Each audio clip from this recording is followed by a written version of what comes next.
Mordechai, we are on the way to Jerusalem. That way is to Tel Aviv and that one is to Jerusalem. What are we doing in the middle of the way? Okay, imagine you were here in 1948. This road was about 12 feet, 4 meters wide.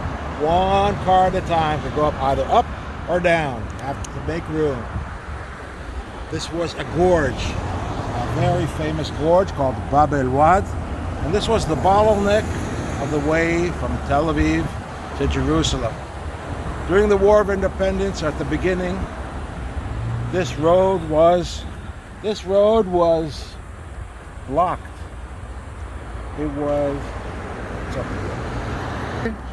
This was the only supply route to 100,000 besieged Jews in Jerusalem. And unfortunately,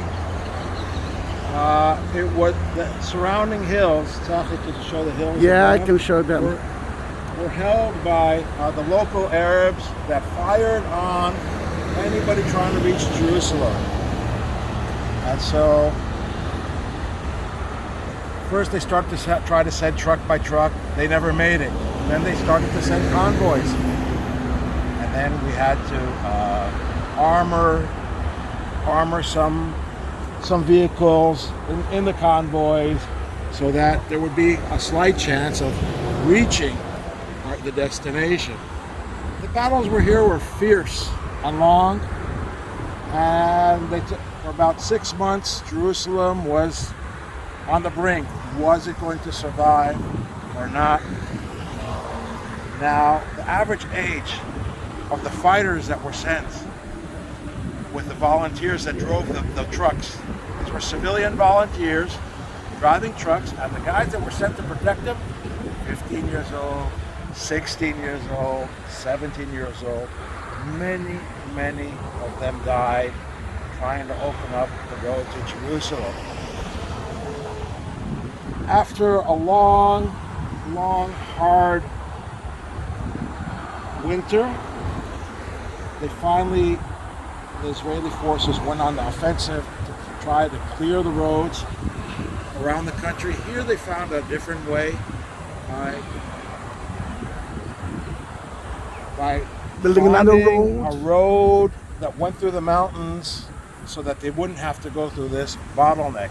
If you want a great Hollywood movie that tells the story, it's called The Castle Long Shadow with Burt Lancaster and John Wayne and all the great oldies and goodies about an American general that came here, a guy called Mickey Marcus.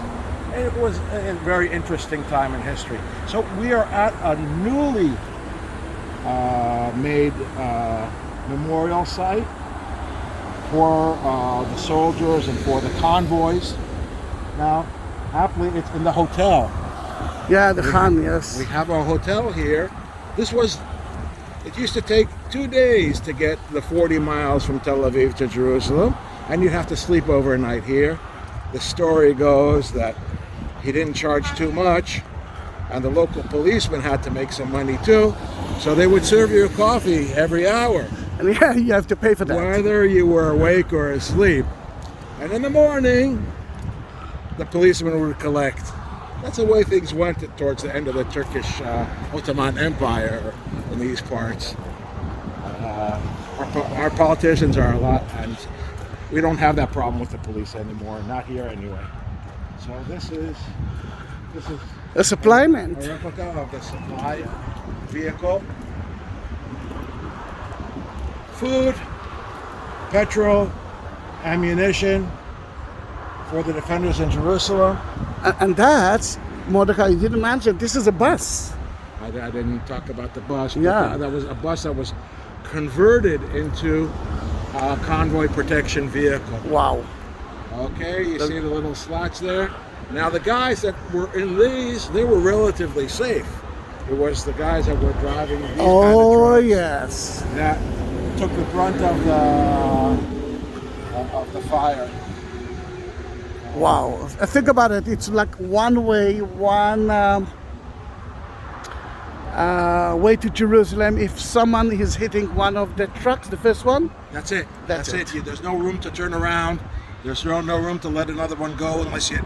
This Yeah. was a gorge. yeah, Remember, this is one-lane gorge. this is from the 70s and up. Now it's wide. The road is wide, but Yeah. it used to be one lane for each side. Or No, actually one lane. One for lane. both There's sides. I one mean, yeah. lane. You'd have to pull over to let a guy pass to the other side. Wow. Then this is al-Wad story and the convoy story. The story of the convoys to Jerusalem, 1948.